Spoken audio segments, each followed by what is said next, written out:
Если ты устал сливать свой депозит на бинарных опционах, досмотри этот ролик до конца. Итак, у меня на балансе $301. Первую сделку я открываю на $150 на повышение. Время экспирации ставлю 15 секунд. Это время, за которое я завершаю сделку. 10 секунд до конца закрытия сделки.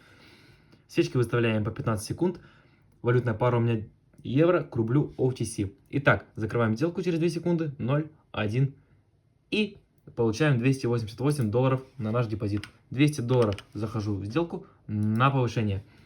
Друзья, на платформе торгую уже давно, поэтому с уверенностью могу сказать, куда пойдет график. И делюсь со своими подписчиками в своем приватном телеграм-канале по ссылке в шапке профиля бесплатными сигналами. Поэтому переходи, подписывайся, пиши мне «хочу в команду», и я тебя добавляю. Так, друзья, тем временем мы забираем $384 к нашему депозиту. $623 на нашем депозите. Я считаю, за 2 сделки по 15 секунд очень даже неплохо. Торгую я 2 раза в день в 2 и 8 вечера по московскому времени. Переходи и зарабатывай вместе со мной.